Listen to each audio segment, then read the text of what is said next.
तो देखो, आज जो है हम लोग डिस्कस करने जा रहे हैं कि असली में प्रीलिम्स रियलिटी क्या है।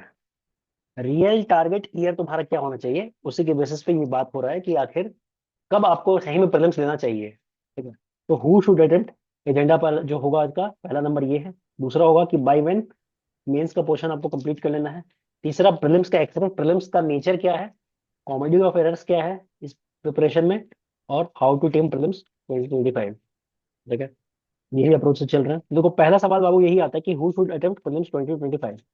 तो देखो, जीएस में जिसका 60% पोर्शन कंप्लीट है उसको प्रीलिम्स डेफिनेटली 2025 का देना चाहिए। 60% मतलब क्या, कोर जो आपके बिग फोर है, बिग फोर मतलब पॉलिटी, हिस्ट्री, इकोनॉमी, ज्योग्राफी, अगर ये कंप्लीट है। साइंस एंड टेक और इन्वायरमेंट जो है ये करंट अफेयर बेस्ड होता है, तो एक मतलब एक तरह से टारगेट ईयर -1 मतलब जनवरी 2024 से अगर करते हो करंट अफेयर, तो मतलब दे सकते हो। 40% में क्या तुम छोड़ सकते हो, तो 40% में इथिक्स ऐसे जो है ये प्रीलिम्स के बाद भी किया जा सकता है। 20% internal security, governance, world history और सोसाइटी। इसमें से मैक्सिमम चीज हम लोग का किया हुआ, बस एक यही चीज है जो हमने को प्रीलिम्स के बाद करना है। ठीक है। तो ये भी चीज अगर अगर रिवाइज किसी का नहीं किया हुआ है तो उसको अभी ड्रॉप कर सकते हो। ठीक है। ऑप्शनल जो है कम से कम तुम्हारा 70% कंप्लीट होना चाहिए। ये 70% कैसे कंप्लीट होना चाहिए, पेपर वन या तो 100% कंप्लीट हो, पेपर टू 40% कंप्लीट हो, और नहीं तो फिर पेपर वन पेपर टू दोनों 70% कंप्लीट हो।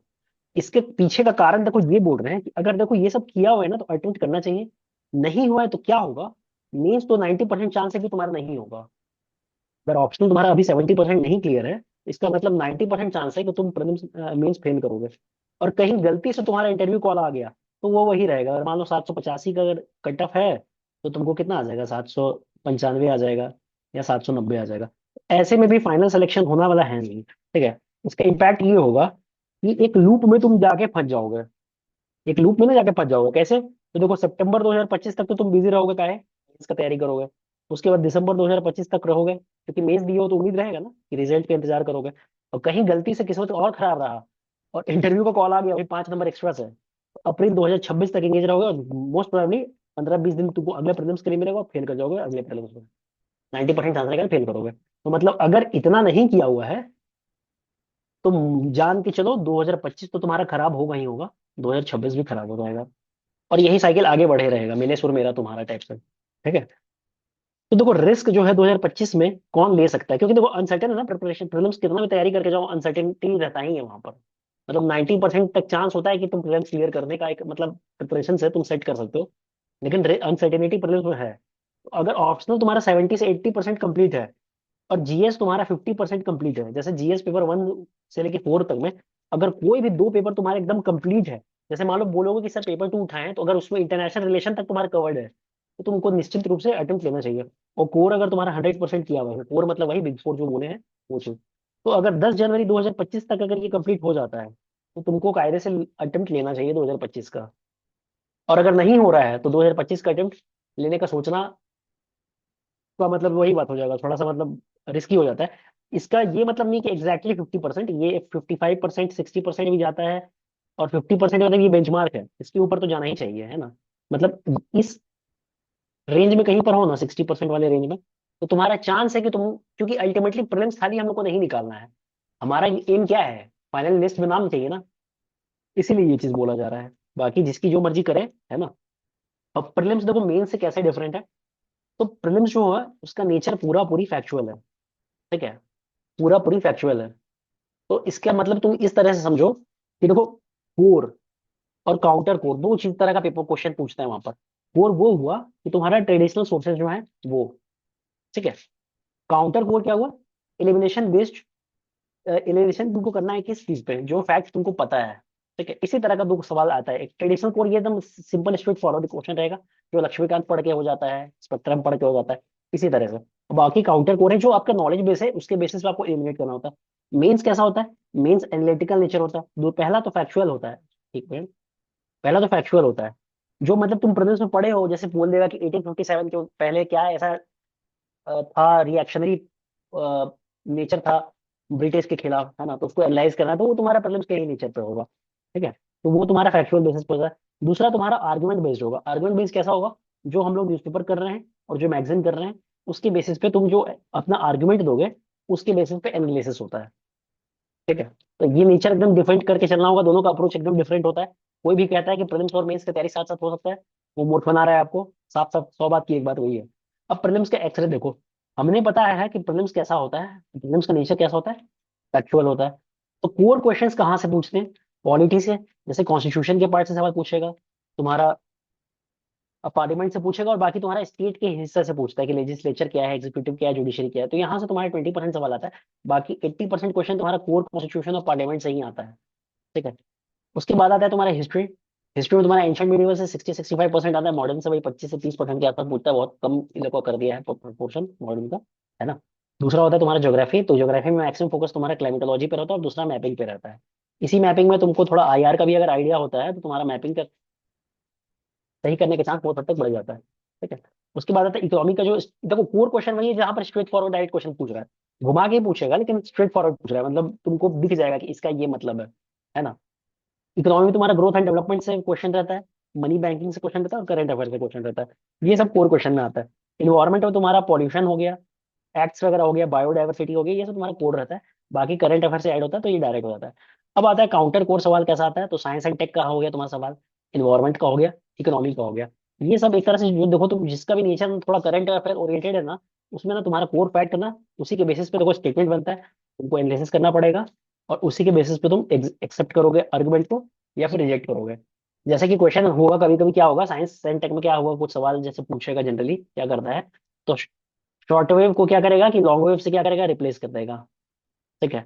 यहाँ पर तुमको ये क्वेश्चन डायरेक्ट नहीं मिलेगा कि वो शॉर्ट वेव है कि लॉन्ग वेव है ना। तुमको इतना पता है कि शॉर्ट वेव है, इसके बेसिस पे अगर लॉन्ग वेव अगर मान लो वहां पर दिया हुआ है, तो तुम उसको एलिमिनेट कर सकते हो। ठीक है। तो स्टेटमेंट एलिमिनेशन पे अब से ज्यादा फोकस करना है, क्योंकि मान के चलो कि 50% क्वेश्चन जो रहेगा तुम्हारा, वो स्टेटमेंट बेस्ड ही रहेगा। तुमको वो नहीं मिलेगा कि तुम आराम से तुक्का मार के निकल जाओ, है ना। जैसे 2024 के पेपर में तुम वो देखे ही हो, है ना। अच्छा, अब बात आता है कि रेलेवेंस ऑफ रेक्टाफिकेशन, कितना हद तक आपको रट्टा मारना पड़ेगा। तो देखो रेक्टाफिकेशन से तुम 50 क्वेश्चन ना मैक्सिमम से मैक्सिमम कर सकते हो। उसके ऊपर जाने के लिए ना 40 क्वेश्चन जो रहेगा, वो तुम्हारा प्रीवियस ईयर क्वेश्चन पे बेसिस पे ही रहेगा, कि किस तरह का स्टेटमेंट को सिलेक्ट करना है, किस तरह के क्वेश्चन को रिलेट करना है। यहाँ पर तुम्हारा पीवाईक्यू का रेलेवेंस होता है 40 क्वेश्चन के लिए। और रिपीटेड बात करोगे तो लास्ट ईयर 20 क्वेश्चन के आसपास पीवाईक्यू से रिपीट हुआ है। लेकिन बात यही है कि इस 20 क्वेश्चन के ही बेसिस पे तुम प्रीलिम्स निकाल सकते हो क्या? नहीं निकाल पाओगे। तो ये बात होता है ना यहाँ पर, कि जो तुम्हारा कोर है ना, उसमें तुमको 50% जो 50 क्वेश्चन जो रहेगा तुम्हारा, यहाँ पर तुमको रखना पड़ेगा। एकदम तुमको फैक्ट प्रिपेयर करना ही पड़ेगा। ठीक है। जैसे पावर ऑफ रेक्टिफिकेशन तुमको दिखाते हैं, क्या है power of rectification. Power of rectification कुछ इस तरह से है, हिस्ट्री में तुम्हारा 15 क्वेश्चन आएगा, उसमें से रेक्टिफिकेशन से तुम 7 क्वेश्चन कर सकते हो। पॉलिटी में 10 क्वेश्चन आएगा, तो उसमें 8 क्वेश्चन तुम रेक्टिफिकेशन पे कर सकते हो। ज्योग्राफी में 5 क्वेश्चन रहेगा, उसमें 3 क्वेश्चन तुम आराम से निकाल ले जाओगे। इकोनॉमी में 15 सवाल रहेगा, 10 सवाल आराम से निकाल ले जाओगे। इन्वायरमेंट में 5 क्वेश्चन रहेगा, उसमें 4 क्वेश्चन आराम से निकाले जाओगे। इन्वायरमेंट में किस चीज का बात हो रहा है, अगर थ्योरी के बेसिस पे बात हो रहा है तो, अगर ये थ्योरी पे डायरेक्ट थ्योरी पे नहीं पूछता है, करंट अफेयर के बेसिस पे भी पूछता है और डायरेक्ट क्वेश्चन रहेगा, 5 क्वेश्चन करीब करीब डायरेक्ट रहता है, टोटल 15 सवाल के आसपास रहता है। उसमें 5 क्वेश्चन डायरेक्ट रहता है, जो आप आराम से कर ले जा सकते हैं। ठीक है। 4 क्वेश्चन में मान के चल रहे कि एग्जाम में उतना काम नहीं करेगा, तो वही थोड़ा सा मान रहे हैं कि ह्यूमन एरर रहेगा। तुम इतना क्वेश्चन, मतलब 50 क्वेश्चन में ना तुम 32 क्वेश्चन कर ले जाओगे। उसके बाद आता है कि प्रीवियस ईयर क्वेश्चन और करंट अफेयर के बेसिस पे क्या होगा। तो 40 क्वेश्चन वहां से रहेगा, तो 30 क्वेश्चन तुम्हारा मान के चलो कि 40 में तुम निकालोगे। इधर देखो 50 क्वेश्चन है, तो इसमें 32 क्वेश्चन निकल रहा है। तो यहाँ पर तुम देखो करीब करीब कितना हो जा रहा है इसमें, जो है तुम आराम से मतलब 100 से प्लस स्कोर कर रहे हो, अगर तुम्हारा 90 का भी अटेम्प्ट लेते हो। 62 क्वेश्चन तुम्हारा सही होता है, और करीब करीब 28 क्वेश्चन गलत होता है। तो ये बनता है तुम्हारा करीब करीब 950, मतलब वही तुम्हारा 104 के 105 के आसपास बनता है तुम्हारा। ठीक है। आराम से कट ऑफ क्लियर करो। इस बार भी कभी कट ऑफ जो है तुम्हारा 95 से ऊपर नहीं है। जो लोग भी कह रहा है कि 100 से ऊपर कट ऑफ है, झूठ बोल रहा है वो लोग। 95 मैक्सिमम, 95 ही कट ऑफ है, उससे ऊपर कट ऑफ नहीं है। तुम्हारा यूट्यूब पे अभी देखो सीरीज चला हुआ है, जिसको हम कॉमेडी ऑफ एरर्स बोलते हैं। कॉमेडी ऑफ एरर्स लिखा हुआ है, इनका शेक्सपियर के द्वारा लिखा हुआ है। इसमें क्या है ना, कि तुम लोग को दिखाएगा कि देखो पावर ऑफ पीवाईक्यू और करंट अफेयर क्या होता है। यही मैक्सिमम तुम्हारा मान के चलो कि 5 लाख लोग अगर अपेयर करेगा ना, तो 4.5 लाख लोग यही करके जाता है। क्या करता है? पीवाईक्यू बनाता है, और करंट अफेयर का कोई ईयरली कंपाइलेशन पढ़ लेगा, 365 366 पढ़ लेता है ना। 90% जनता तुम्हारा यही करता है, इससे ऊपर कोई उठने की कोशिश करता ही नहीं है। तो ले दे के देखो, वही 40 क्वेश्चन तो रहता है। अल्टीमेटली टॉपर बोला हुआ है कि देखो 90 क्वेश्चन अटेम्प्ट करके आना है, तो 40 क्वेश्चन पे तुक्का मारता है, 32 क्वेश्चन सही करता है, 8 क्वेश्चन गलत करता है। और इन 50 क्वेश्चन में 40% से ऊपर की एक्यूरेसी ज्यादा नहीं है।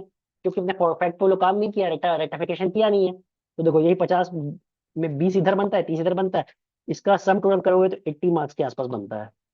ठीक है, 52 क्वेश्चन सही करेगा, 38 क्वेश्चन गलत करेगा। यहाँ पर भी बैठा हुआ जनता जो लास्ट ईयर एक पेपर अटेम्प्ट किया है, उनसे भी यही हुआ होगा। तुक्का के बेसिस पे, जो पीवाईक्यू के बेसिस पे जो तुक्का मारते हो ना, उसमें तुम इतना भी जाओगे तो 80% से ऊपर एक्यूरेसी नहीं रहेगा तुम्हारा। और इसमें अगर तुम फैक्ट पे काम करके नहीं जाओगे तो 40% भी शायद हम ज्यादा ही बोल रहे हैं, इतना भी नहीं आएगा। ठीक है, लेकिन हम लोग क्या करते हैं कि हमारा पूरा पूरी फोकस जो कर दिए कहाँ पर, पीवाईक्यू बना लेंगे, करंट अफेयर पढ़ लेंगे, हो गया प्रीलिम्स की तैयारी। अगर ये चीज होगा तो हर साल प्रीलिम्स फेल करोगे, और हर साल प्रीलिम्स में वही होगा, ऐसे ही होगा। मार्च के आसपास एक्टिव हो गए, 3 महीना पढ़ोगे, फेल कर जाओगे। ठीक है, तो यही बात है। तो अब बात आता है कि प्रीलिम्स 2025 को आखिर टीम कैसे करना है, हाउ टू टीम प्रीलिम्स 2025 को, है ना। तो इसमें देखो, सबसे पहले काम करो, अपना कोर तैयार करो। कोर को एकदम इतना मजबूत कर लो, ये कोर तुमको तैयार करना है दिसंबर, जनवरी और फरवरी तक। कोर को एकदम मजबूत कर लो। अपने प्रीलिम्स मतलब अप्रैल के पहले तक जो रिवीजन है, कम से कम 5 राउंड रिवीजन कर लो अप्रैल तक, ताकि तुम्हारा कोर का रिवीजन हो जाए। टीवाईक्यू और करंट अफेयर का जो कंपाइलेशन है ना, इस पे फोकस करना तुम। मार्च, अप्रैल और मई में काम कोशिश करके जाना कि 3 बार कम से कम बना दो, क्योंकि मार्केट में बाकी लोग भी यही कर रहे हैं ना, तो कंपटीटर लोग तुम्हारे ये कर रहे हैं, तो ये काम तो तुमको करना ही करना है। एक्स्ट्रा में तुमको कोर को तैयार करना है। ठीक है, और कोर को कैसे तैयार करोगे, तो टेस्ट सीरीज जो है तुम्हारा, उसका कंपाइलेशन मार्च अप्रैल के आसपास से करना शुरू करो। ठीक है, तो कोर यहाँ से टेस्ट के थ्रू बनाओ, एक प्रीलिम्स नोटबुक बनाओ। इसका पॉजिटिव पॉइंट ये होगा कि तुम्हारे पास एक स्मॉल कंपाइलेशन तैयार हो जाएगा अप्रैल तक, है ना। और अगर स्मॉल कंपाइलेशन तैयार होगा, आराम से किया जा सकता है। टेस्ट सीरीज को मार्च अप्रैल में बनाने इसलिए बोल रहे हैं ना, क्योंकि पहले कोर तैयार जैसे ही करोगे तब तक, तो इससे क्या फायदा होगा पता है, जब तुम अपना ये प्रीलिम्स का जो नोटबुक बनाओगे ना, इसमें लक्ष्मीकांत का फैक्ट को एज इट इज रिपीट नहीं करोगे। जैसे मान लो तुम्हारा पॉलिटी पढ़ा हुआ है, उसमें तुम पार्लियामेंट पढ़े हुए हो, कॉन्स्टिट्यूशन पढ़े हुए हो, और तुम मान लो आर्टिकल 17 क्या है ये गलती की हो, ये तो ब्लेंडर है ना। ये तो किताब में दिया हुआ है कि आर्टिकल 17 किससे रिलेटेड है। और अगर तुम बिना कोर को पढ़े अगर टेस्ट सीधा उठाओगे तो क्या होगा पता है, तुम्हारे फिर यही नोटबुक में पता है आर्टिकल 17 भी आ जाएगा। तो ले दे के तुम्हारे जो प्रीलिम्स का जो नोटबुक बनाने का अपना फोकस है कि मैक्सिमम से मैक्सिमम 50 पेज का बने, ये तुम्हारा कम से कम 500 पेज का बनेगा। ठीक है, कंपाइलेशन स्मॉल से स्मॉल रखना, अप्रैल तक कंपाइलेशन तैयार कर लेना है, ताकि तुम्हारा मैक्सिमम से मैक्सिमम रिवीजन हो पाए।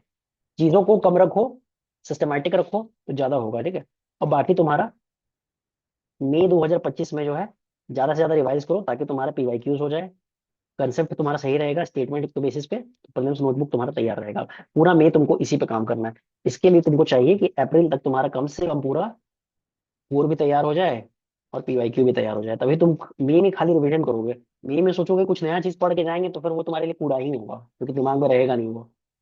ठीक है, सम टोटल बात यही था मेरा। तो बात की एक बात यही थी। ठीक है, किसी का कोई भी सवाल?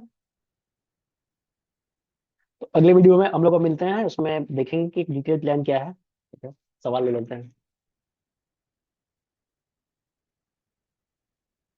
1 सेकंड।